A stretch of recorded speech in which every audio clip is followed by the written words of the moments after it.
ദാവീദ് ഗോലിയാത്തിനെ ഒരു ചെറിയ കല്ലുകൊണ്ടാ തോൽപ്പിച്ചത്. ഇതെങ്ങനെ സാധിച്ചു? ഫെലിസ്ത്യർക്കെതിരെ ദാവീദ് യുദ്ധത്തിന് ഇറങ്ങിയപ്പോൾ ഫെലിസ്ത്യർ സൈന്യം അവരെ കളിയാക്കിക്കൊണ്ട് ചോദിച്ചു, ഈ കൊച്ചു ചെറുക്കനെ വെച്ചോണ്ടാണോ നിങ്ങൾ യുദ്ധത്തിന് ഇറങ്ങുന്നതെന്ന്. ഒന്നും കേട്ട് ശൗല് നിരാശനായില്ല. യഹോവയുടെ നാമത്തിൽ ദാവീദെ നീ ഇറങ്ങിക്കോളാൻ പറഞ്ഞു. ശൗല് ദാവീദിന് പടച്ചട്ടയും പരിചയും തലയിൽ വെക്കാൻ ഒരു കിരീടവും കൊടുത്തു. കാട്ടിൽ വളർന്ന ദാവീദിന് എന്ത് പടച്ചട്ട, എന്ത് കിരീടം. ഒന്നും വിട്ട് ശീലമില്ലാത്ത ദാവീദ് എല്ലാം അഴിച്ചു മാറ്റിക്കൊണ്ട് ഫെലിസ്ത്യർ സൈന്യർക്ക് നേരെ നടന്നു. അപ്പോഴും ഫെലിസ്ത്യർ സൈന്യം കളിയാക്കൽ നിർത്തിയില്ല. അവർ പറഞ്ഞത് ഇങ്ങനെയാ, ഇന്ന് നിന്റെ മാംസം ഇവിടുത്തെ പക്ഷികളും മൃഗങ്ങളും ആഹാരമാക്കും. ഇതിന് ദാവീദ് ഒരു മറുപടി പറയുന്നുണ്ട്. ശൗമേലിന്റെ പുസ്തകം 17-ാം അധ്യായം 37 തൊട്ട് താഴോട്ട് വായിച്ചാൽ, നീ വാളും കുന്തവും വേലുമായി എന്റെ നേരെ വരുന്നു, എന്നാൽ ഞാനോ നീ നിന്ദിച്ച സൈന്യങ്ങളുടെ യഹോവയുടെ നാമത്തിൽ വരുന്നു എന്ന്.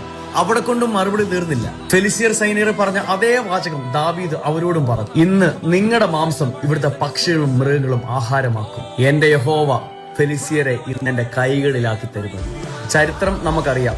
ദാവീദ് ഗോലിയാത്തിനെ ഒരു ചെറിയ കല്ലുകൊണ്ട് തോൽപ്പിച്ചു. ഇതിൽ നിന്ന് മനസ്സിലാക്കേണ്ട ഒരു കാര്യമുണ്ട് കേട്ടോ. നിന്റെ ജീവിതത്തിലെ പ്രശ്നങ്ങൾ എത്ര വലുതാണെങ്കിലും ദൈവം നിന്റെ കൂടെ ഉണ്ടെങ്കിൽ നീ ആരുടെ മുന്നിലും തല കുനിക്കത്തില്ല, നീ ആരുടെ മുന്നിലും തോൽക്കത്തില്ല. നിന്റെയിലാണ് വിജയം. ആമേൻ.